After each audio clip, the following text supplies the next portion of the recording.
run, party, repeat. Welcome to the East Coast Adventures Dirt and Vert Podcast, where we talk all things running, racing, and training to help you get ready for your next big adventure. Learn from our successes and our failures, and have fun at the same time. Join us right here every week with inspiring guests who share their captivating tales from the trails. And remember, nobody cares. Run faster. All right, welcome back to the Dirt and Vert Podcast. I'm David. And I'm Matt. And we have two guests with us today. One very familiar face that y'all probably remember from a previous podcast in the past, Miss Tara Dower. So Tara's going to talk a little bit about her FKT. And we also have one of her crew members on that followed along on the whole journey and helped Tara even prior to the FKT, but Rascal.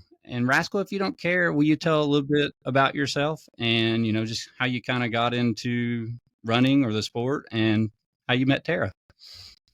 Yeah. So my name is Rascal. I do have a real name, but I prefer my trail name.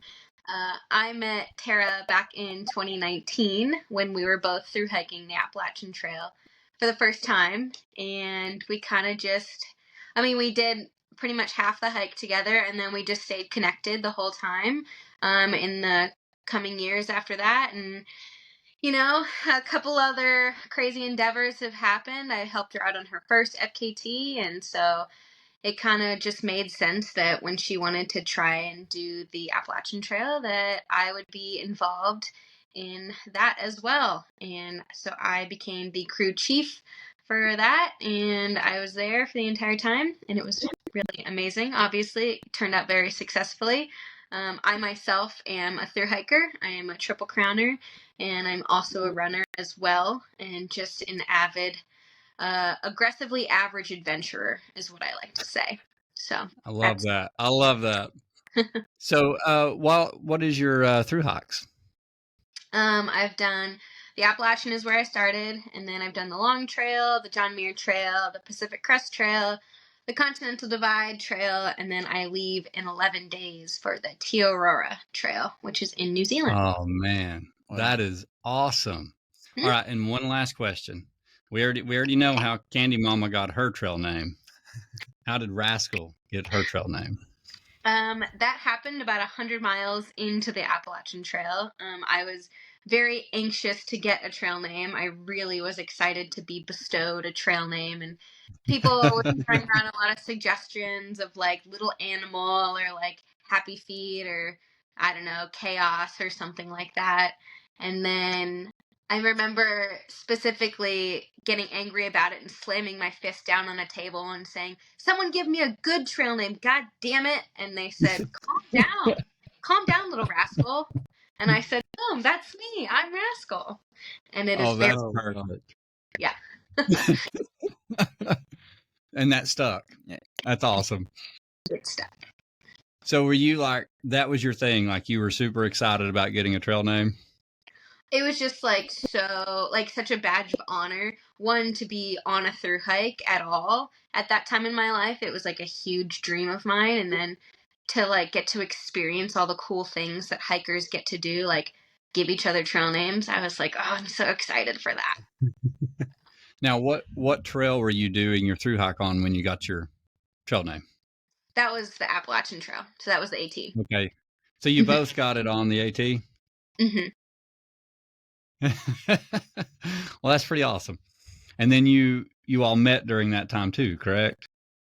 Yeah, we met up in Pennsylvania. Is where we ran into each other on the trail, and I started hiking around Tara and the crew that she was with, and I was like, oh, I guess those guys are kind of cool. I'll stick around them for a while. And on and off hiked with them until about somewhere in Maine. I was like, these are my people. I'm going to finish the trail with them. And we summited Katahdin together. So big moment. Yeah, there was a time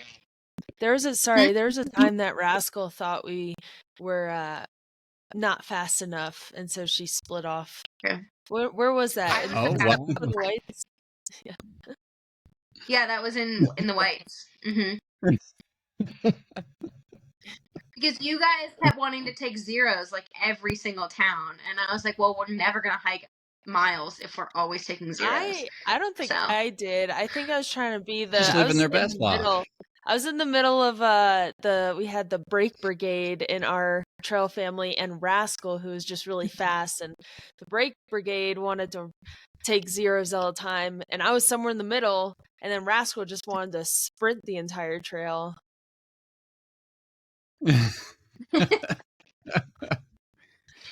Oh, no.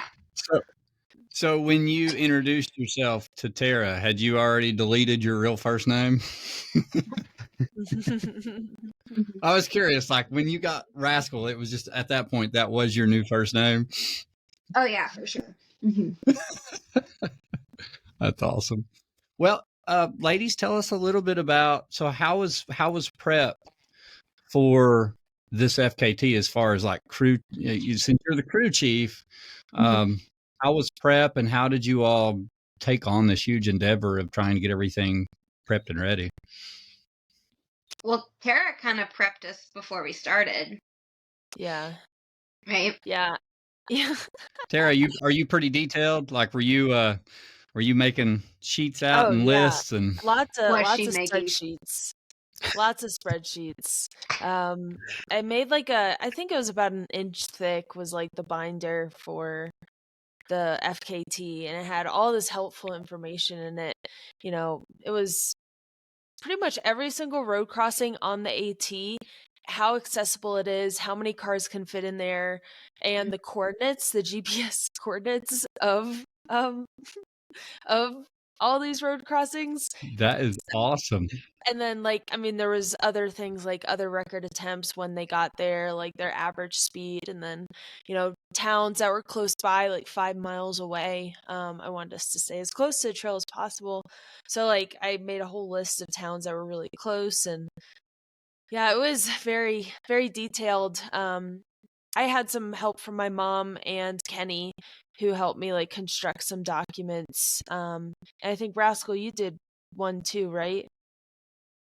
I kind of half-assed that part. Yeah, you did. And we all have. At least she's honest about it. We all have our jobs, the things that we are good at, and my mom can make one hell of a spreadsheet. Rascal can hike a trail like no one's business. And that's why she paced a lot, and mom was making spreadsheets and stuff. But so it took a lot of constructing documents, and about 2 years, year and a half before we actually started, I asked Rascal if she wanted to be the crew chief. And then once she was on board, I was like, okay, yeah, this is gonna happen. We're at least going to go for it, because I felt comfortable with Rascal. I trusted Rascal. And I knew there wasn't really anyone else besides my mom who I wanted to be the crew chief. And so when Rascal was on board, I felt completely okay doing all this other prep work, such as actually physically going to road crossings in Maine and checking the accessibility and doing training runs, and also asking the community, the thru hiking community and the ultra running community, who wants to come out and help. I think a big, something that I heard Warren Doyle say recently in a other podcast, I think Trailhead by Ultra Sign Up. But he said in that podcast, he was like, I don't think this crew will ever be replicated on the Appalachian Trail for an FKT again, because we had so much support from all over. So for I think it had to be about half a year, maybe less than that, I constructed this document for people to sign up and be part of the FKT. So we had I prepped in that way as well. And so by the time the crew was, we were all together, I had all this information for them, and all I had to do, they had my passwords, they had, helpful contacts, people who knew my van and knew my electrical work. So, I wouldn't have to worry about that. And just a bunch of contacts for them. So that way, when I was on the trail, they could reference Rascal calls it the Trail Bible, so they Yeah. could reference the Yeah, Trail I mean, Bible. that's what it is. Yeah. So we did a lot of prep work before, a very large amount of prep work. Yeah, it was probably like 80 pages worth of stuff.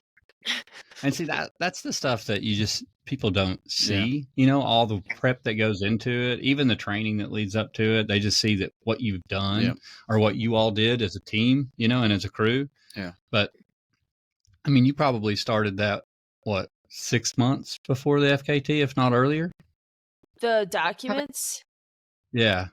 Yeah. I don't know. Maybe I don't remember. Because, I mean, that's a lot of work. I mean, it's just tons of work. Did you have Rascal, did you all have any problems at all trying to make it to the road crossings? Was there ever moments where you felt like you were going to miss Tara or anything like that going on, or was everything pretty solid from each crossing?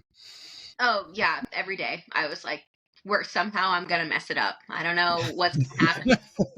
Somehow I'm gonna screw this up. Luckily, so she had prepped the first 10 days like insanely detailed, and that gave myself and Debbie, her mom, that window to like adjust to this new way of life and like really just rely on everything being right there written out for us. Especially in Maine and New Hampshire, where the road crossings are insanely hard to get to, dangerous to get to, and then like you're lost, you're in the middle of nowhere, no service, I have no clue where she is, I can't find the tracker, like, so having that written out was like vital to the first 10 days. And then after we made it through that section, it was like, okay, we got it, we understand how to do this. Now it turns to Debbie and I being the ones to like plan out all the road crossings and everything each day. And there were many a moments where I would have mini panic attacks of like, that's it, we're going to miss her, game's over, like she's going to be without us for 8 miles and then 10 miles. And Debbie would be like, just calm down, it's fine, we'll get there. Work. Okay. Is your mom pretty calm? Like, just chill? She knows how to. She is not. I wouldn't call her a calm person, but when she knows like it's her time to shine and be the calm one and like calm everyone down in a way that makes sense to like a majority of the people, she just takes that on.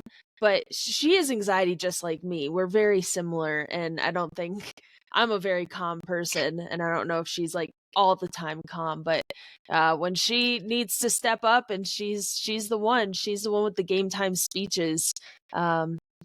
It's Debbie Comlow, legendary. She was like she was obviously support crew for Tara, but she was like my own personal mini support as well. we do have this like bond. When I helped Tara on the MST back in 2020, and Tara's mom came out, is when we like got close and like really decided that like we can work well together.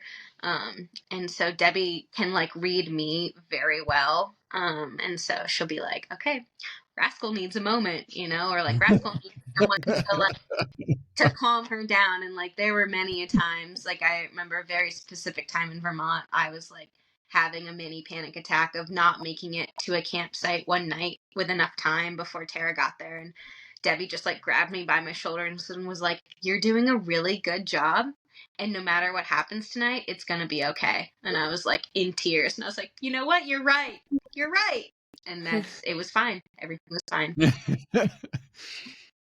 Well, and I'll say this, I don't know Tara's mom, but it sounds like she is a leader just because she puts on whatever hat she needs to make it happen.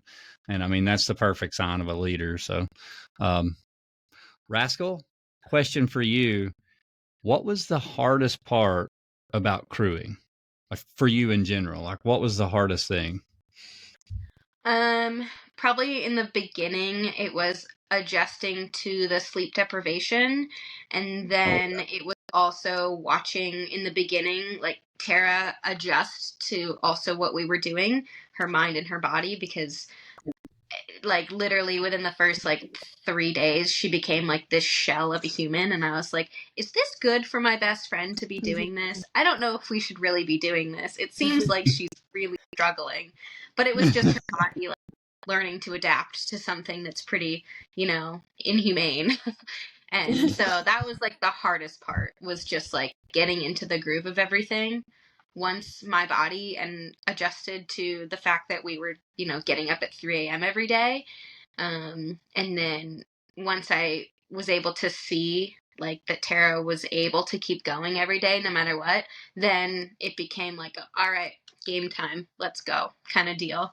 So yeah, that was probably the hardest bit. So when was like the first, and either one of you can answer this, but I'm just curious, when was like the first legit meltdown? For who? For Tara, Yeah. like, 'cause I'm sure that was really hard Yeah. for you all. I know it's hard on Tara. She's trying to work through it, but for the crew, like, you're trying to keep her going and get her out there. So like, when was this like first meltdown? Was there a really bad one? Maybe it was that night of the storm where we couldn't find each other. Yeah, that was a hard one. Yeah. That was I bad. don't think So yeah, you can tell a story, Rascal, from your point of view, and then maybe I could tell it from mine. yeah, I mean, I was supposed to meet Tara with the van at the end of the day at a specific trail crossing, like always, and there was a gate that was blocking the van from getting to the actual trail. I mean, I was parked maybe 0.1, 0.2 away from the trail, so I was right there, but I wasn't right there.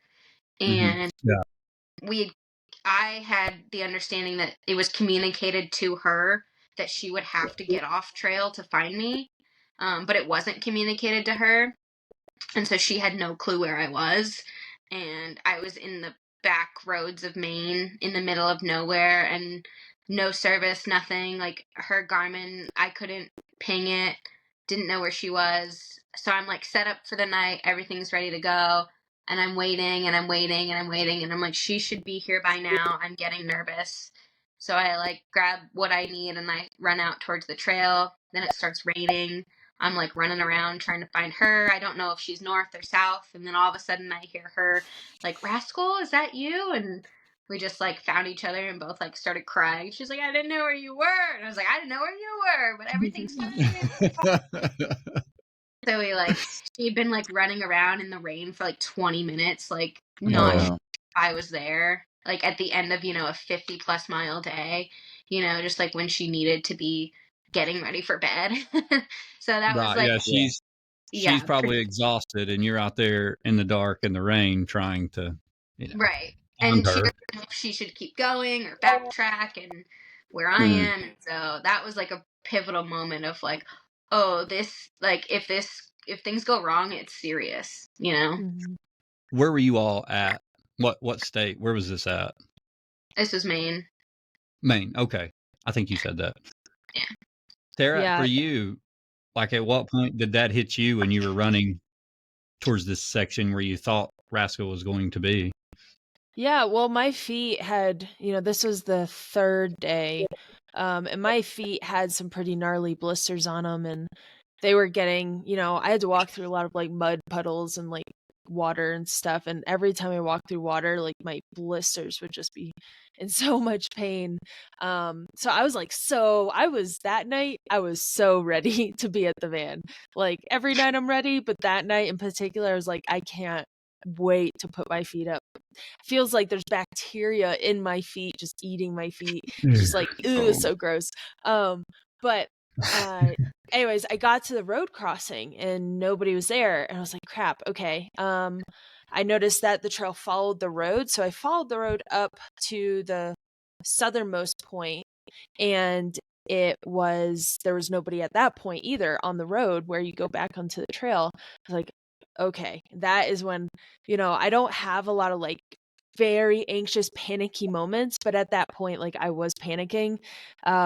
I got to this spot, nobody was there, and then it was like freaking cartoonish how fast, like, in between me realizing no one's there and just like, being a little panicky, how fast a lightning bolt and like thunder it just started instantly. It was like, this is so cartoonish right now. But I'm sure that did not help you at all, though. Yeah. It was like thunder, lightning, and I was so hungry, and I was so ready to be done, and I was about to be really cold too. I had a rain jacket, but it was just cold rain, you can tell. And I went back to the northernmost point on the road section, and still no one's there. I was like, okay, maybe I'll go back to the southernmost point. So I went back there, and still nobody was there. And each time, this is like a tenth of a mile. Went back there, and ultra runners know how much of a tenth of a mile. I mean, that just feels like so long. Oh, yeah. 0.1. It's just 0.1 now. So I went back to that point. To what? It's like an extra 0.1, then you got to go back. That's another 0.1. Now you're 0.2, and then you're like, wow. Yeah. And then so I went back to that point. I was like, crap. I was like, okay, what I'm gonna do is I'm gonna go south on the trail and try to find a like shelter and beg a thru hiker to let me eat some of their food, just like a little nibble here and there, and let me sleep and cuddle in their tent with them because I'm cold and I need to sleep. And then I'll just meet the crew at the next road crossing the next day. I was about to do that, but then I was like, let me go back to that northernmost point and just check one more time. And I went back there and I saw a headlamp, and I thought it might be like somebody walking their dog, because I don't know if this is a community or not, but like, I don't know. I just went, I was like, oh, this is a person walking their dog. Nowhere. I like went up to this person, then I saw it was Rascal with the hair, and I was like, oh, thank goodness. And then we went back to the van, and just, freakouts, it's, you really have to move on past them. I wasn't always like talented at moving past these like difficulties, but it's something I'm continuously working on, and sometimes I would get a little more upset, but I knew I just needed to move on, because there's no point in like just like settling in that like frustration, or something that didn't go perfectly with the FKT. It could be anything. And a word for us was equanimity. And that's just some meaning of like being like even keel and just like relax and kind of assessing things calmly. And I wanted us to like, do that. It's a good skill to have. And, sometimes I was good at it. Like when me and Rascal finally got to the van after that, section we were apart, and we just, went into business mode. And then there's, me not working on it, panicking a little bit at that sign. So like that was definitely a pursuit for us, was just to kind of keep going, kind of put that in the back of the head, address that later, or address that, after FKT, and we can just keep going. Mm-hmm. I just love the fact, like, when something like that goes wrong, like you're in your head, even if it's like 15 or 20 minutes, you're in your head if you're the one out there like running. And I'm sure you were in your head, Rascal, but I just think it's funny that like Tara, it's automatically like, I'm going to find a thru hiker and I'm going to get food and I'm going to get them to cuddle with me.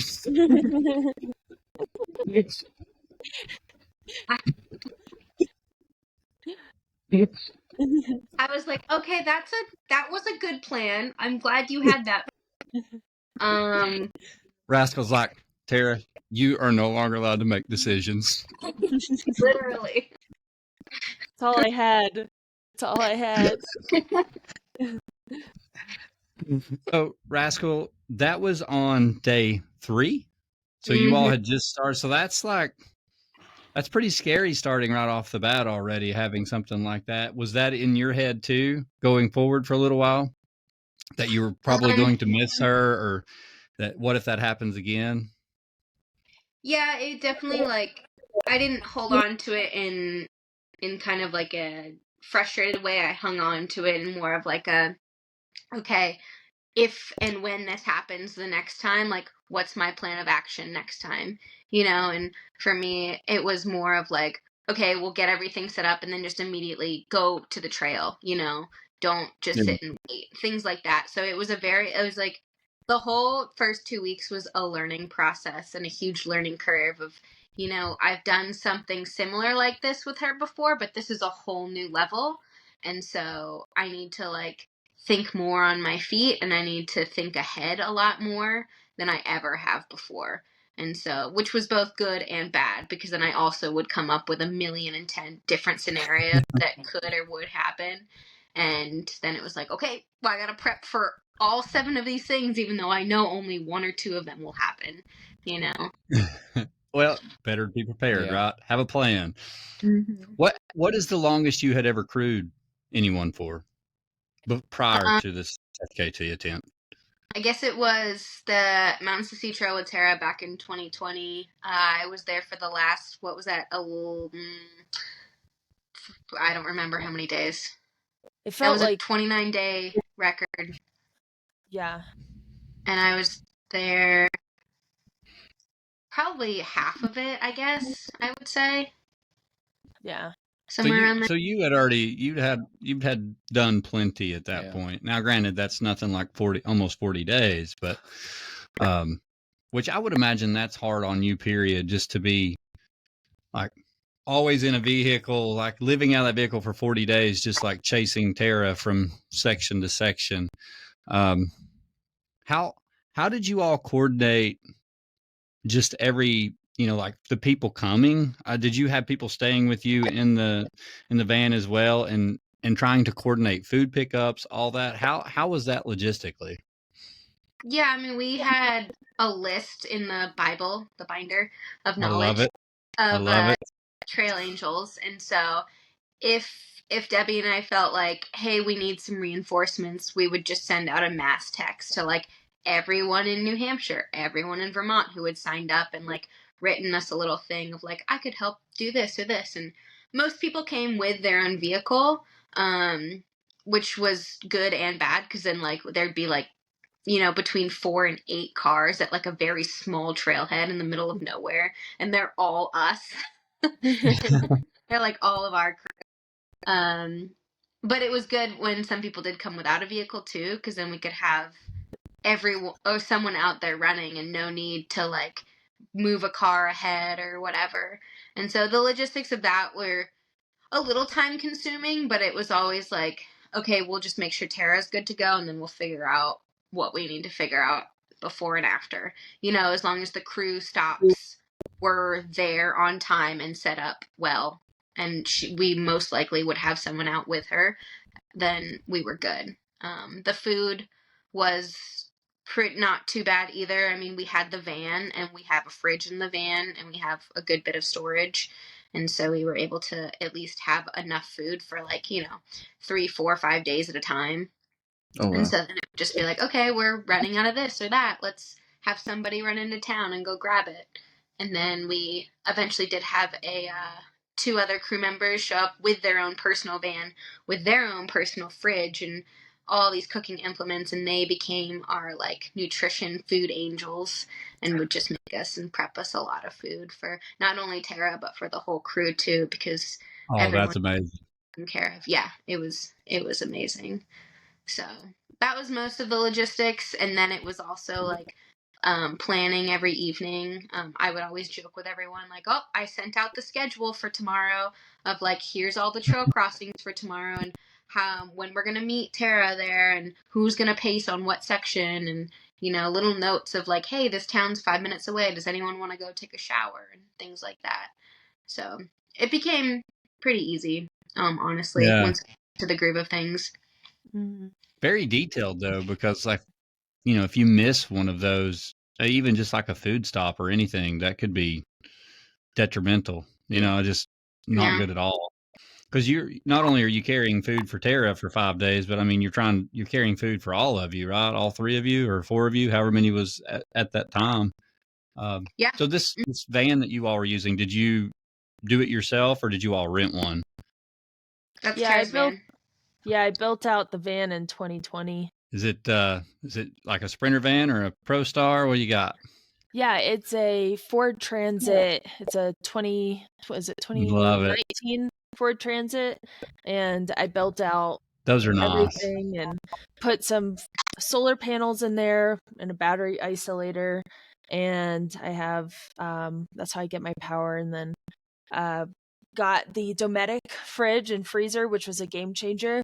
Talking to Carl Meltzer, he would always talk about how it was tough for his crew to go to town every day to change the ice, and that resonated with me. And I'm lucky I talked with him like 2 years before I actually decided to go for the FKT, and he, advised me a couple things I could do prior, prepping for it. And I got that Dometic, and it's such a game changer for FKTs. The crew doesn't have to have that extra thing to worry about, and it's pretty reliable. Like, it would keep a lot of good fresh foods for us. That's pretty cool. Yeah, that was a good bit of a good tip to remember, Tara. Yeah, that van is. I love that van so much. That's next on my list. So I'm jealous. I want a Sprinter van or something really bad. So that's next on my list. Right now I'm working on the Land Cruiser. So I just got all of it done. I still got to get it painted. But next is the Sprinter van. There you go. So quick question on, you got the food stops, you got crew coming in and meeting. Was there this one thing, and I'm asking for both of you, like, was this one thing that was supposed to happen that caused any problems or anything? Did you all have something like very special, or anybody was supposed to show up that didn't, that hurt, or like food or anything like that? Or did everything go pretty smooth the way you had it planned? Things weren't always smooth, but I'll take that. But we definitely had the mindset of roll with the punches. So if and when things happened, it was okay, take a deep breath. Don't tell Tara is the number one rule, and then figure it out, and that's it. Just figure it out and keep going. I mean, that's basically how you have to do a race, period. So I love that. Yeah. That's hard to do over a 40-day stretch, but I love that. And the fact that you all weren't trying to burden Tara with any of that, because she's got enough going on in her head anyways. Yeah. So Tara, for you, what was the point of was there a certain section or a certain area where you just felt like it wasn't going to happen, or did you kind of just battle through and not let yourself think about any of that? Yeah, I don't think it's not super productive to always be thinking that way. Things change so quickly in ultras, as you guys know. Things change so quickly in FKTs and through hikes. One moment you could be in the lowest of your low, and then the next moment you're on the highest of highs, and so things could just change so quickly. And so with that, it's if I ever had an inkling I might get the FKT, or if I wasn't going to get the FKT, throughout most of the trail, it just didn't matter for me to worry about that. It was imperative for Rascal, obviously, my mom, to know where we were and know how far we were from being close to the record. Definitely after New Hampshire, southern Maine, New Hampshire, I had some really trash weather in those mountains, and they're brutal mountains just as is, but with really bad weather, it just slows your pace down extremely. And at that point I was this is really difficult. I was in Vermont, so I was on smoother trail and it felt good, but I just was I just asked Rascal how far we were behind, and I don't know if she told me the exact number, but it was somewhere 100 plus. And in my head, being so tired and exhausted going through, I hadn't seen the sun for 5, 6, 7 days, I don't remember the number, and I was cold and wet and tired, pretty cold and wet that entire time, and I just knew how hard it was going to be. And obviously with a tired mind, I just at that point I was this is so hard. I don't think I'll get the FKT, but it wasn't I was quitting. I was just wanting to maybe stay at a hotel one night and not be so wet and tired. But with that, like, I knew our goal, like going into this FKT, Rascal knew our goal. My mom and I knew my goal, and it wasn't what I wanted at that point. It was about the crew, it was about the entire team, and just had to keep doing my job, which really stunk in those days, really was difficult. But Yeah, you when know, it's it that wet generally, for that long, that's awful, especially in the dark and cold. Yeah. yeah. And you said Especially in your that feet terrain. already had, and your feet already were blistered, so that's not helping anything at that point. Mhm. Yeah, I don't think there's Her feet were ever nasty. yeah, there's never a point in the FKT that I thought like I'm gonna keep going no matter what. There's never a point I wanted to quit. There's just points that maybe like I thought, the overall record was out of reach and maybe we should bump down to like Sobo. But every day, like after this pinnacle point in the FKT, I just had to trust Rascal, I had to trust the crew, and I just had to do my job and, shut off my brain, disassociate, do whatever you need to do to like get the record. And I just trusted them that they were giving me the miles that I need to do. And by the time I knew it, we were like 3 miles behind the record. I think that was like around Irwin, Tennessee. So yeah, it was like, oh wow, it worked out great. Now let's finish this thing up. All that worry for nothing. Yeah. So Rascal, with her answering it like that, Mm-hmm. how are you managing that and trying with obviously you and Tara's mom, you're following, you see that she's behind. What are you all trying to do? And is it starting to worry you at that point? When she was in Yeah, there was. that dark, cold, wet, section for days and felt like she was falling behind?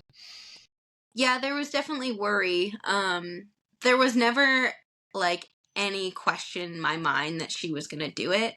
I don't know. I like can't fully explain how or why my brain just like knew that we were gonna do it, that she was gonna be able to do it. I had zero idea how or like what we were supposed to do to make it happen, but I knew it was gonna happen. And so it was basically just Debbie and I talking every day and looking at the math and being like, that's a lot of miles. Well, I guess we better start chipping away at them, and Tara came up with this like phrase of nickel and diming. And so I really took that on hard of like every single day, no matter what, if we can somehow squeeze in 1 more mile or 2 more miles, like we have to do it in order to just like start chipping away at that huge gap that we had had by the time we got out of New Hampshire.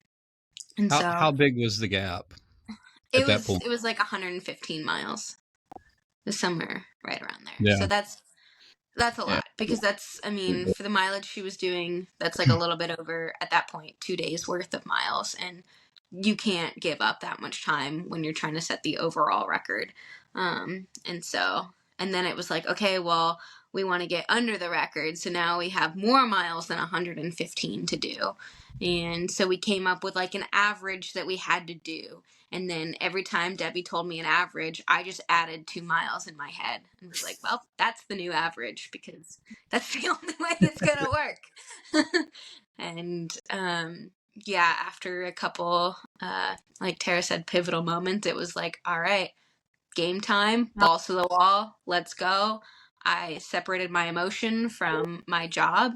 I knew what Tara wanted. Like, I remember specifically Debbie being like, Tara wants the overall record and she wants to do whatever it takes to get to it, even though she's like currently, suffering and like in a mood once in a while. Like, we know what she ultimately wants. And so we just have to know that more than what she's presenting to us right now. And so that's how we were able to like push her so hard. And she trusts her mom and I, obviously, with every fiber of her being. So it worked. What was the most miles you did in a day? 62 and change. Yeah, 62. Yeah. Wow.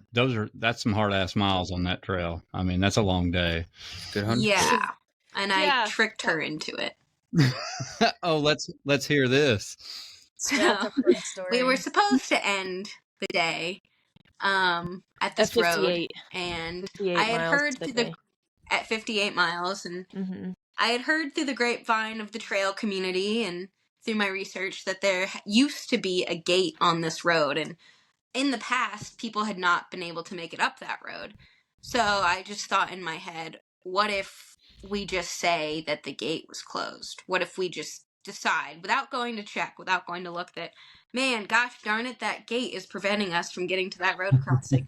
You know what the only option is? If you keep going to meet us at the next plausible road crossing. I'm so sorry. That sucks, but like that's how it's gonna be. You know, it's nobody's fault. And yeah, so she got there, and this was pretty comical. There was a friend from, just the community who came out to support us, and he, without telling us or contacting us, was like, I'm gonna go find Tara and like drop her off some treats. So he drove up that road and met Tara with some ice cream sandwiches, and she was like, wait, what about the gate? And he goes, what gate? Totally. Oh, no. Blows my cover. And like then he drives down and meets us at the trail crossing before Tara gets there. And I'm like, he's like, yeah, I just saw Tara. And I was like, what do you mean you just saw her? He's like, I just met her up at that road. And I was like, oh no, she knows. She's gonna know. God damn it. And sure enough, when she got to us that night, she was pissed. Oh, were you? How did that go, Tara? Were you like steaming the whole time you were running those 4 miles? No, me and my pacer JP hammed it up. You're like, we're gonna make them feel so bad right now. We're gonna make them feel so bad. So JP, like, I think limped into camp, and like maybe I just sat down. I was like, I just need a minute, please. She was like, nobody talk to me. I need to stretch. I need a minute. I'm in trouble. And then, like, me and JP, we knew at that point, like, JP was really upset because I think he had done a lot of miles that day, but he was, for some reason, he ran out of food because he never packed enough food. Well, we ran out of food, but it was going to be perfect to where we were running out of food at mile 58 for the day and not 62. Right. And I think like he hadn't been eating too. And I think he was probably a little sassy because he was hungry. And I was, and then that actually encouraged me so much, seeing him like in a rough place. I was like, all right, Tara, come on, let's go. Let's encourage him. And I just turned into like, I was just like, we could do it, JP. And I cried for like a minute. And then I was like, JP, we're going to do it. We're going to get there. We just got to run. It's only 4 miles. It's just it's just an hour and like 10 minutes. Yeah, it's going to be okay, JP. And I like encouraged myself to do that. And then we got closer, and we were like, when I met up with Alpha Gal, and he told us like about the gate and everything, and we got the ice cream sandwiches, we got like the Coke, and we also had Kenny running out with us because JP's headlamp was dying, and he was like, we didn't have enough light for the entire time. We were afraid we were gonna like run out of both of our headlamps, and Kenny was running to us with some snacks as well. But before Kenny got there, we're like, all right, we gotta ham it up. I gotta just, I'm not upset now because I was like really encouraged, but I was like, all right, change face. Oh, I'm so bad. And so so we were able, you know what, those 4 miles worth it. Yeah, they were, and I'm glad we did it, but I got my way that night. Like I said, I think we're gonna have to sleep an extra 30 minutes, and that was like 1 out of 2 times during the entire trail that we got to sleep in by 30 minutes. But yeah, it's pretty funny looking at the 2 perspectives there. Well, kudos to you though, Rascal, because that's, to Tara's mom and to you for, and that's Tara, I got to say, like, that's a hell of a crew. Yeah. And for anybody that's listening, that's how you crew. You cannot be that little chink in the armor that ever says, oh, she's not going to get it.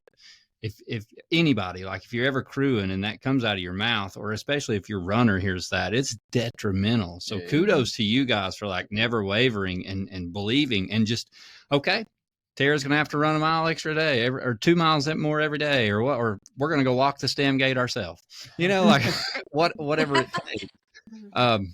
Because at the end of the day, that's what the whole team did to get the goal, and if you all would not have done that, this conversation would be much different right now. And you don't get that without an awesome team. So, kudos to you guys for keeping all that together. Because, 100+ miles behind, it's a big deal. That's rough.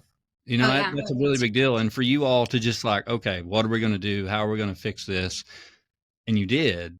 And Tara, you obviously had to be on board and buy into it, to make sure that you knew where you were at. But that's a hell of a, that's awesome. Truly, that's a hell of a job. Do you know how long it took you to get from when you're 115 behind to where you finally caught up? Do you know how many miles in between that was? It took us from the end of New Hampshire until 4 days out from the end. So like the entire time. Yeah. Well, you blew it away in the end. Yeah. Y'all were moving. And I love the fact that Pete come out and was taking pictures and stuff. He's just an amazing photographer anyways. Pete was huge. Some really cool moments. Yeah. Yeah. And it was amazing that like the closer. Yeah. The closer. Is that his trail name? It could be. Next time I talk to him, I'm going to call him the closer. Pete and Tara are like a really good team at the end of the day. Like I would always want to send Pete out on the last section of the day because him and Tara just got it done. Those two just like looked at each other and they just went off. Like I remember one night they got in before it even got dark and Pete was like, why'd you guys give us headlamps? Come on now. I was like, okay. That's awesome. Those times with awesome. Pete ignited like this like fire in me. I don't even know what it was, but each pacer did something for me. I'm so thankful for everyone that came out. But me and Pete, we would close the day so quickly. When Grace was out with us for, I think it was around 2 weeks, she and I got it done too. And she was very good about being on time with snacks and water and was very worried about like what was going on with me and was checking in a lot. And then Rascal, like I was able to cry in front of her because I just felt like I couldn't really cry in front of all the pacers and be completely honest. And like, she just knew how to like, I recognize that and then kind of moving on from it. And then we're just like, we're boogieing down the trail and we're having a good time by like the end of our pacing section. And then, JP, we always had a really good time. JP and I always laughed and, carried on and listened to comedy shows. He downloaded like Netflix, like comedy shows on his phone and we listened to those. And so we always had a really good time. And then, just so many people like Kenny. Kenny came out and was, a really positive person. So, and Hunter, you guys know Hunter. Hunter came out and Hunter was annoyingly positive in the best way. I love Hunter. And he knows how to pace really well, but man, he is a positive guy. Yep. There is a lot of energy there. Totally. No, it was great because he showed up for the Smokies, which is like his bread and butter. Oh yeah. And I was like, okay, there's a 30-mile section where we can't get to y'all. And he was like, okay, let's go. I was like, all right. See you guys in 9 hours. Oh, so speaking of that, who managed the food from section to section? Like, Rascal, was that something you were trying to do? Because I'm sure Tara was probably trying to think as little as possible about, some of this stressful stuff. But like when you would go on those long stretches, did you pack the food or did Tara tell you what she wanted? Like, how did that work? And just to ensure that she had everything she needed. Yeah, Tara had no say in anything. Yeah, I lost all autonomy. I had Someone no asked one decision time. making. Well, Someone and was like, that's who's the in best. charge? Like you don't need to be making those decisions. Like No. Open up the But package. All kinds of surprises. Tara's mom was the calorie counter, and so she would count out the calories for each section. It'd be like roughly 100 calories per hour. And so I'd be like, hey, we have a 6-mile section, then we have an 8-mile section, then we have a 13-mile section today. And she would be like, okay, and go into the snack bin and go into the fridge and count all these calories out and have little piles ready for either to put in Tara's vest or to give to the pacers who were going out with Tara. And then we had Amy and Steve, which were our other 2 crew members, in their own van, and they know nutrition and they know food so well. And Amy would make us food all day of like little handheld sandwiches and things to pass out to Tara out there. And then real meals, like real sit down meals, even though we weren't sitting down at the crew stops, and like dinner as well. And so that was like insanely helpful, because the first week it was just Debbie and I trying to like make all the food all the time, and we were like having a really hard time juggling everything. And so when they showed up and kind of took charge of that, it was like, oh, we can breathe a little bit more, and we know that like she's being fed, and she's being fed really well too. Yeah, that's awesome. Yeah. Tara, did you carry electrolytes, or did you just basically go with water and then whatever they gave you for food?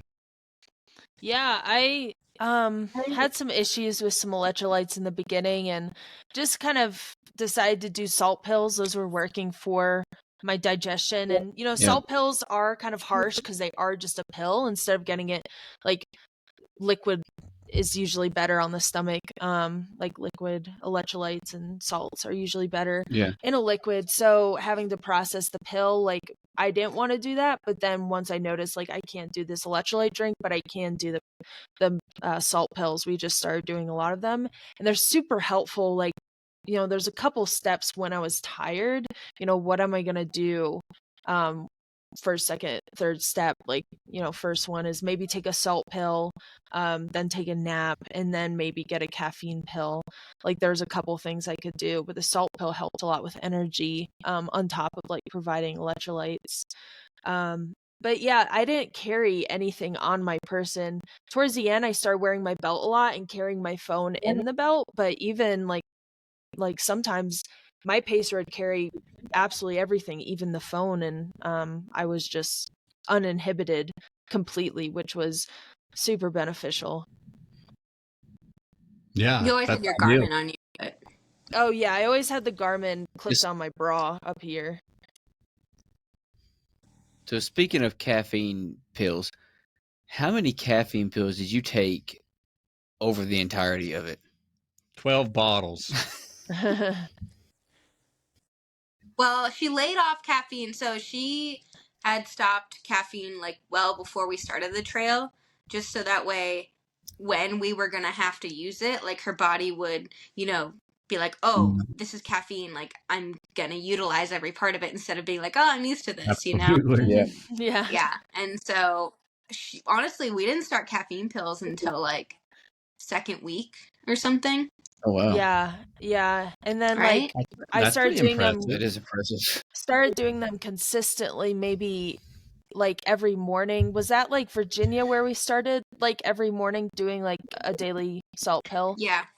Yeah. Yeah, because then it was like, okay, every morning we have to pack a caffeine pill too, which I kept forgetting. Yeah. Those would be hard mornings. Well, I can only imagine. Because even when she's like sleeping, you're not, because you're trying to get everything else ready, trying probably not to keep her awake. Well, I'm sleeping almost the exact same amount that she is, because we spent every night together. When we were at a road crossing in the van, I slept in the van with her. And when we were out on the trail, we would sleep in the same tent. So I was sleeping the exact same amount she was. And it was just like, in the mornings when she's prepping her feet and like getting dressed, I'm like, that's when I'm doing my morning prep of like, here's breakfast. And then Debbie's coming over and like making sure the vest is packed and like all that stuff. So yeah, I would say we both slept the exact same amount. I only slept in one time the entire trail because it was like early on, and Debbie could tell that I was like really strung out, and she was like, Rascal, you get one morning off. And I was like, okay. Rascal must have been getting sassy too.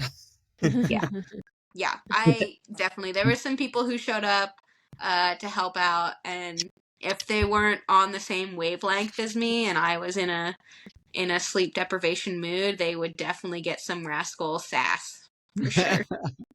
Well, and I assume the, y'all sleeping at the same time probably helped Tara not wanting to go find a through hiker and talk them into food and snuggling. So. Nope, she just got to snuggle with me. So, question, what was the game plan for sleep? What was the sleep strategy? Did you have a certain goal every day, Tara, to sleep? The first concern was always the miles. So it was really like, the faster I move, the more sleep I get. The slower I move, the less sleep I get. But I had to complete the miles. And sometimes, with Rascal, like carrying gear with JP, like sometimes I'd ask them for like one less mile, and sometimes I would get that. A mile is 20 minutes, and that's huge with sleep. So just even 20 minutes can be so beneficial. But I tend to get like 5 hours on the FKT on average. Anything under 5 hours the next morning was going to be pretty rough. So I tried to keep it there, but like, sometimes, like, I think it was the last night that I did a full sleep before we did the big push. I think I got in and I only got like 3 hours of sleep. I think we got to bed. What, did I get there at 11:30 and we went to bed around 12:30? Was that it? Yeah, it might have been between 12 and 12:30. Yeah. And then we slept until 3:30, right? Yeah, slept till 3:30. That was the second and then we started time the last push that we slept in. Mm-hmm. Yeah. So let's talk about that real quick, and then we'll kind of close up and start some questions. But I think this would be good to hear both sides of this. But I know that last big push was huge, and that was probably really stressful for you, Rascal. I would imagine it was in your head, Tara, just trying to get. But like, how did all that play out, and what was going on behind the scenes, especially with the crew, trying to make sure that she was going to be able to push and get this record, and knowing how close you were? Yeah, I mean, it was like stressful and not stressful because, I mean, if you guys followed Tara's like trajectory, especially during races, she's a closer. Like, she pushes so hard at the end of races. Right, her and Pete. But at the end of races and at the end of long efforts, like, she just like zones in and she goes, and so we knew coming into that final push that she would at some point just be like, all right, let's just go. And I wasn't really sure what that was going to be. I was hoping it wasn't going to be anything over 100 miles. I was really nervous. It just so happened to work out that it was going to be 129 miles for the last push. And so it was just like, okay, we're all on now. Like, for the rest of it, we're going. And we're just going to have to make it work. That last night we knew it was going to be rough. But we knew the minute the sun came up that she'd be fine and we would make it there the next day. And so it was kind of just like focused on the end at that point. We still weren't allowed to say that we were going to finish. We weren't allowed to say that we were going to make it or make that record. That was definitely barring any incident or injury. If we make it to Springer, and knock on then we'll have set the record, but not yet. Knock on every tree that we pass. We kept talking on the crew, like, nobody asked her, like, about the end, and then this one brand new pacer showed up, and he was like, aren't you so excited to set the record? And I'm like, oh gosh, sit down. And so, yeah, we were pushing, and then it was coming to the end of the first day of the push, and she was like, I was doing that last little section with her, and I think it was like 10:30 at night, and she was worked. She was just like, I was very unsure if she was going to just be like, I'm going to sleep right here in the trail. Don't talk to me for 3 hours. Like, I didn't know what was going on. So I said, okay, let's go get to the van. Let's take a 20-minute nap, and then let's just go until the end. And that was the last nap, or the last sleep before the last bit of the trail. And so it was just like, make it to that. We'll sleep what we need to. And it was 23 minutes worth of sleep. And then it was, Oh, wow. all right, Wow. the Springer it is. Yeah. How was the caffeine pills going at this point? Were we doubling up? I think every 2 hours at that point or something. Yeah, I think crazy. it was like every 4 hours. 4 hours. There was a 200 milligram caffeine pill. And then once we got to the end, the last, I think maybe Neil's Gap, the last 30 miles, I think we just started whenever, pretty much we would try to wait 2-ish hours. But if I needed it, it was just let's just do the caffeine. Just it's almost over. Just give over the caffeine. Yeah. I mean, and that caffeine's, it's just amazing. When that stuff kicks in, you feel like a different person for a little while. You can, when it starts wearing off, you get sassy, but pop another one. It's definitely a lifesaver towards the end. Mm-hmm. So the very last few miles, when did you finally let yourself smile and get in your feels and start realizing what was about to happen? I would say for me, I know that you had just kind of shut that down, but yeah, for me, it was 3 miles out, because, I kept falling, and it was, I fell a lot, and I was worried that my job on the FKT, it was the race car. It was the physical embodiment of this FKT. And that was my job. Rascal's job was, we call her manager of chaos, but Rascal just was I call her the director of the FKT. She's the final decision maker. She's the boss to me and everyone under her, on the same level as my mom, who's the crew mom, who, has, everything she's doing logistically as well. And they're doing their job so well. JP's pacing so well. Kenny's pacing so well.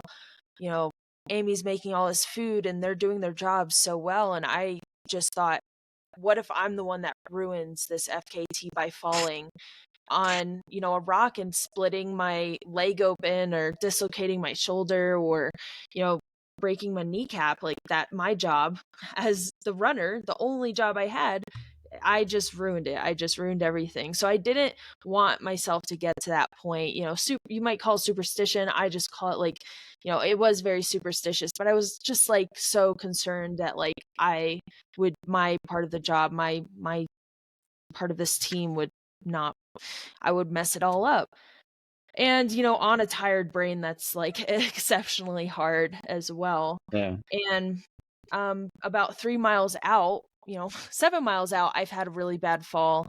That was the last really bad fall until the end. But 3 miles out, I was I knew we were ahead by 14-ish miles, or sorry, 14-ish hours by that point. And I knew if I fell, if I broke my kneecap, I knew I would crawl those 3 miles, and it would probably be really painful and very, very long, but I would still get the record. So I allowed myself 3 miles out to be oh crap, I'm getting this.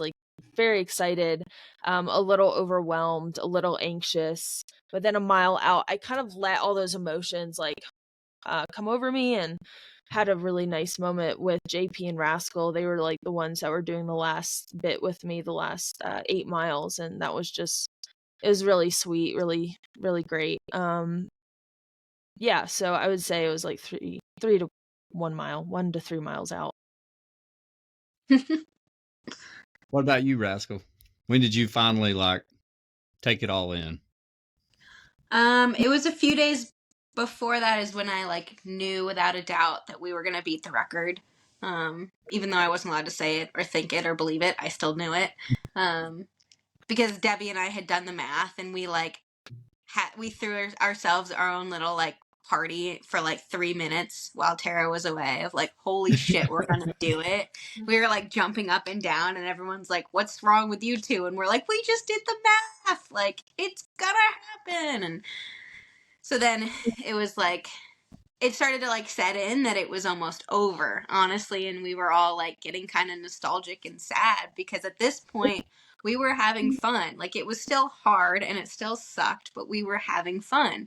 You know, we created this little family and this little crew and this like amazing thing that we were doing, and we were organizing group trail runs down the entire East Coast every single day, and you know, it was just so good. And so JP and I started getting a little nostalgic, and then that last like 8 miles, like Tara said, it was just the three of us, and the three of us are definitely very close. And so we were just kind of like, I was like taking it all in and getting excited, and then I was like, it's gonna happen and we're gonna do it. And then I was already thinking like, man, I can't wait to be back here again and like doing another crazy thing with these people, and how special it was and how insane, and that it didn't really make sense that we were there and we were about to do it. And then we were like singing songs and sharing fun memories from the whole trip. And then Tara asked to take a trail nap, and I was like, absolutely not. We are so close. You are not allowed to take a nap right now. I was like, Here's a caffeine pill. I was like, I want to make it before midnight tonight. Like that's my little mini goal in my head. So I was like, we need to get there. We did. We got there at 11:53 p.m. Oh, wow. I was like, no trail naps. It's a good crew chief. Yeah. And that last mile was really special. Like Tara was just thanking both everybody who was there, like for everything that we had done. And I was just thanking Tara for all the gratitude and all the generosity and the grace. I said, thank you so much for all the grace you've had for me and the whole crew, because I feel like we mess up every minute, and yet somehow you just say, it's okay, and then we keep going. And then we made it to the terminus, and it kind of didn't really set in until we sat down, and we were like, whoa, that's it. Yeah, I love the pictures at the end with, is it the bottle of champagne? Oh, yeah. Mm-hmm. I thought that was perfect. Like that was fitting. And you all looked so like tired, but also like mission accomplished. Yeah. You know, like I could tell that like there was a lot of emotion and you were tired, but I could also see like job was done. You know, like the accomplishment was there, and you all were just thankful. You know, you could see it, and the pictures, you know, Pete's pictures showed that, and it was just really cool to get to see that at the end. So it was really fun following the journey. Yeah. You know, and it was just kind of crazy too, because I mean there was so much shit happening during your FKT. Like you left Damascus, and then the hurricane just wiped out Damascus, because I was getting ready to do the race that week. Mm-hmm. That hurricane hit, and like I was looking at your pictures, and I was like, man, she was just here, like Just there. And it's just amazing how things play out. Like your timing was perfect to get through that. Like, you know, just everything worked out the way that it was supposed to for your journey. And, you know, your crew executed flawlessly. I mean, I'm sure there was a lot of stuff that happened behind the scenes, but the big picture is that you operated flawlessly, in the fact that the belief was there. That is huge. Like the little shit at the end of the day, like, yeah, you're going to forget a salt pill. You're going to forget a caffeine pill. You're going to forget shit. You know, that's part of it. But that mindset is way more important than anything else that's involved in that. And you all had that, and you had it as a team, and that's so special. That's really cool. I'm so glad that, you know, you all shared that. That's just amazing. It definitely, like Tara was saying, like I don't think it could be recreated in a way. Like we'll do something else, I know, but it'll be different and it'll be beautiful in its own way. But what we just did, and like it was pure trail magic. Yeah. I mean, and obviously, I mean, basically the whole world knows, you know, I mean, that's pretty amazing too. Like it was followed along by so many people. Yeah. And, you know, a lot of people probably have never even heard of an FKT. No. Yeah. Till now, you know, so that's pretty cool. I mean, you know, so that's the one thing that is super powerful about all of this, is that it's yeah, you done it, and that's awesome, and that's truly like a huge feat. But what I think is amazing is that you're going to inspire a bunch of new kids and a bunch of new people to go try running or to go try hiking or to get out and go see the AT, you know, and that is the special stuff, is when you actually create inspiration for someone else. Like, that's how you leave that legacy. Like, that's how you leave a legacy. It's like when you are inspiring people that inspire other people to do things, and it just continues to grow and it becomes infectious. And I feel like this was one of those moments where, you know, it spread and people learned about things they probably never heard of, like an FKT. I mean, some people's never probably even stepped foot on the Appalachian Trail that are probably going to go at least explore it now. Well, and that's because of what you all did. Well, like I told you before the podcast started, like a lot of people, they don't share stuff on my news feed on Facebook. I don't see them sharing like hikers or runners or stuff, just, you know, our community. But once you finish that, people that don't do this kind of stuff, or maybe do it very sparingly, maybe once a year or something, my Facebook news feed was lit up with people just sharing how amazing this was. I'm like, yeah, we got to talk to her. That's pretty cool. You know, like we got to, you know, hear all about, you know, some of the plans and all that stuff before all this happened. And now we're getting listened to, you know, how it all was executed as a team. And so I'm sure after this, you know, when this releases, our news feed again is going to be with people listening to this and actually getting to hear it. So it's really cool. It is. So I mean, y'all did something really, really special, you know, and that's regardless of everything that you went through. Like, I know that was super hard and it probably weighed on the relationship a little bit, you know, friendship and moments and et cetera, et cetera. But at the end of the day, you all made it happen. And, you know, you were resilient. You had grace for each other when you needed to, all three of you. I mean, it's just amazing. I'm impressed. Like, great job. And I'm really impressed by this book. Like, I feel like this book should be like published at Ultra headquarters in like a trophy case. Oh, the Bible. Yeah. Yes, the Bible, the AT Bible. See if you can't get one, FKT, if you can't get one made like you did for the Benton McKay Trail. We joked before we started. We were like, we're going to be able to sell this thing for millions. Oh, yeah. You could auction that thing off and raise money for somebody. That was another thing that you did, I think, for one of your pictures where y'all were doing the raising money for the hurricane stuff. That was awesome to see. 'Cause I don't know how much did you raise total? For that, I think it's come out to like $5,000, but people are still buying the prints, and you know, half of that is going to that organization, Beloved Asheville, to repair that area. I love it. So yeah, it's pretty incredible. Yeah, and speaking of that, who did that drawing? That's our artist friend. She does a lot. She's in the Athens area. She's a runner. You guys might know who she is. You might have seen her at races. She won the Cruel Jewel 50 this past whenever. I probably do know who that is. She's in Athens, Georgia? Athens, Georgia. Yeah, Athens, Georgia. Yeah. I probably have ran races with them then. Yeah. Oh, yeah, for sure. Yeah, she's an artist, and she takes inspiration from her trail runs. And so she takes these photos, and she usually only does like nature and, you know, green tunnels. And, you know, she goes to different states, and she's done like a different state, like flower on maps. And she's incredibly talented. So what she does is she actually has a block print. And so she carves the block, and then she puts ink on it, and then, you know, does the print that way. So she's really, really talented.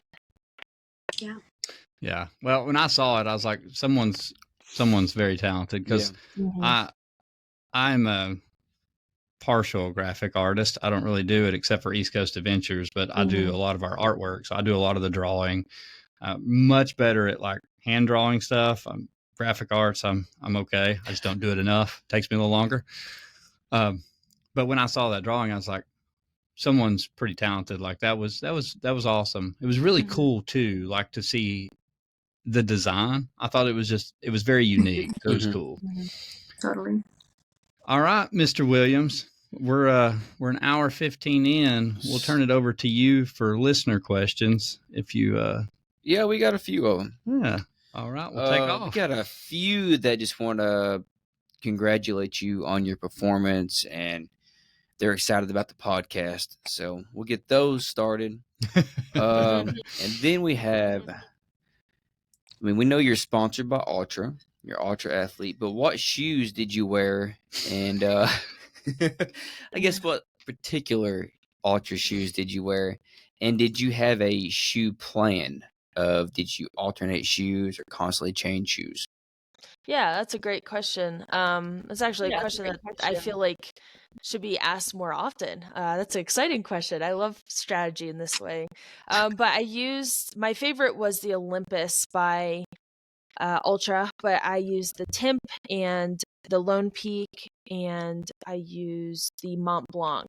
And it just, some of them didn't work on the trail, different trail sections. Like the Mont Blanc didn't have enough cushion for like the rocky areas. And then I found that the Olympus in Pennsylvania was just like perfect. The cushion, I could glide over those rocks in Pennsylvania so easily. Those shoes are so well cushioned. They are the heaviest shoe by Ultra, but I felt like the support was so necessary. And the shoe plan I knew my feet would swell. My feet always swell. So I got 9.5s, which are my average size, and then got some 10s and then 10.5s if it got really, my feet got really swollen. So pretty much within the first couple of days, I switched the 10s exclusively. And what we would do is we'd just like switch out the shoes as often as possible. Towards the end, it just was like once a day. But like in the beginning, I was doing it, I don't even know, like I think like 2 or 3 or 4 times. Yeah, it was pretty often because my feet were pretty wet and we just had to change the socks, and might as well change the shoes at that point and maybe change some Lugo tape. I mean, there's no humidity at all running through that area. Dear Lord. No, there's no humidity here or anywhere up through here. I know we talked about, the food that you went through, how you had some people were cooking for you and all that, and she was calorie counting and had it all. But if you could do anything different, what would it be? Oh, Rascal, do you have one? Like food-wise, or a special snack that you wish you had all the time? I think you both should answer this question. I'm curious to hear the answers. I don't know. I mean, I think it was definitely vital that we had all that fresh food, like we had fruit in the van and we had the fridge and the freezer and things like that. I guess we could have done without the frozen burritos at the beginning. Tara didn't really like that method. Because I'm a thru hiker, and so one of my go-tos is like, you get a frozen burrito, you carry it around in your pack for a while, and then it's thawed out, and boom, you got a burrito. Great. And so before Amy and Steve showed up, it was like, oh, this is an amazing food plan because, like, I don't have to prep anything. And then it became like, okay, the burrito's not frozen anymore, and it's time for her to eat it, and she doesn't want to eat it. So I would not do frozen burritos ever again. Well, I have to say I'm there with Tara on that one. I tried that once because my buddy does that for like when he goes up to Frozen Head and stuff, and I was like, hell's no, I cannot do that. I don't think I could do that. No. I tried it one time. I was like, maybe like the Uncrustables, frozen, unfrozen. Yeah, Uncrustables is okay. That's good stuff. But I haven't tried a burrito. So Tara, for you, was there one thing you would have done different? Pretty much. I mean, things were as good as I could hope for during the FKT. Great community. My body felt pretty good. Felt like, we had good strategies and a good crew. And like, obviously things are going to happen in an FKT. Like, you're going to get behind by certain amount of miles, or it's going to rain, or, injury. So just like, I think with the understanding that like things were going to happen, I think maybe I was just prepped, like me and the whole crew were just prepped that, if something does happen, we just have to kind of move on. That's all you really can do if you want the FKT. So, thinking of like what we could have done better, I never had a thought like what we could have done better. I think it went as well as I could have hoped for. Hey, that's great. What was the official date that you finished? 21st of September. Mm-hmm. Yep, we were at the dirt circuit. We were getting notifications, and we're like, we think she's going to do it. I'm like, she was just in the Smokies. Oh, she's this far. Now we're like, oh, she's going to do it. Oh, she's going to do it. And all of a sudden, like, our social medias were blowing up. She did it. We're like, yeah, we were literally hosting an event. Yeah. And trying to see if she was like in the middle of our event. We're trying to follow her to see if she's got, how you all are doing. And constantly checking social media. Like, as we're putting on our event, all these runners are coming through like, here she goes. I was, yep. Okay. Yeah. And it was like, we all like, as soon as it happened, we were all like sharing it and everything. Mm-hmm.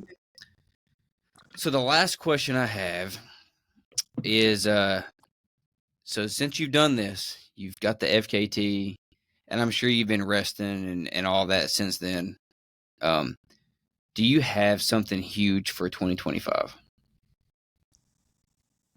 See how many pints of ice cream I can get through in 1 year's time. Nice. Good one. Yeah, she's put her work in. She gets a little fun now, right? I'm sure she'll be planning something. Oh yeah. So do you if have? Rascal has her way, we'll be out on something kind of fun thing this next year. Yeah, I've been Tara, pondering. I got one last question. Yeah, I was just going to say I was this. pondering the long trail. But, we're still just seeing how recovery goes. I'm very aware of how my body is, and I gotta be okay with like, some things like races or FKTs not happening because of the AT. Yeah, well, absolutely. And that's what I was going to ask you. Are you still dealing with some injuries? No, I actually I did a 10-mile run down in Greenville, North Carolina at a 7-minute pace, this weekend. I felt like amazing. It was like at, negative 15 elevation, but I was like, oh my gosh, I'm back. Yeah, you've been out west and then boom. Yeah. Well, that's awesome. I didn't know if there was anything like lingering from that, because I mean that's a lot of miles, and a lot of elevation on your body. Period. So, is that it? She ran Mount Everest 16 times in elevation. Absolutely crazy. I think we got more praise than we did questions. People were just so excited and congratulating your performance. So I love that. Yeah. Well, thank you all so much for being on the podcast. Tara, thank you for coming on again. Rascal, thank you for coming on and actually giving a different perspective. Yeah. I think it's kind of cool having you both on here to kind of go back and forth and see how, like while Tara was running, what was going on behind the scenes. And I love the gate story. I think that's hilarious. Absolutely. There's plenty. Awesome. Wouldn't have been for the ice cream, you would have gotten away with it. We love Alpha Gal, but damn, did he blow our cover. But thank you all so much for coming on and taking the time to do this. Yeah. And, just kudos to both of you. Yep. And to Tara, to your mom as well. Like the way that she was able to just put on the hat that needed to be put on for that day speaks volumes to her character. And that's pretty amazing. Like if, and to be able to just call out like, Rascal, you're too sassy today, go to bed. Like that's the stuff that has to happen. And like, it's good to have that one person that can do that, because everybody has a special skill. Everybody has something they're really good at and things that, you just don't pay attention to. So it sounds like you all kind of had, for the most part, the big things covered, and hell of a job. Like, congratulations to all of you. And, Pete being there to, lift you up as well towards the end, and like taking the pictures and being the closer. So, it was just pretty special and pretty cool, especially just getting to see, the daily progression. I think you did a really good job after the FKT of showing some of the documentation, like of your pictures and your videos. So it's been fun to see that and to like kind of experience some of that. So thank you for doing that. Y'all did a fantastic job. I think that's one day every morning when I was go to work, I would check Instagram. I would go to Pete's photos or go to his story and try to see where she was at, and I would check yours, and then I would check the actual FKT Instagram. I'm like, oh, she made it here, and then the dirt naps. It was constantly, she's sleeping again. She's sleeping again. So I mean, it was just something that you checked on every, in the mornings or in the evenings. Just like, where's she at now? Yep. Yeah. Well, thank you guys for having us on. Yeah. Thank you all so much. Congratulations again. Just Definitely. A huge accomplishment. That's thanks, guys. The coolest thing of 2024, in my opinion. I agree. It's got to be the performance of the year. All right. Yeah. Thanks, guys. See you all. Yeah. Thank you, guys. Happy trails. Bye. Bye.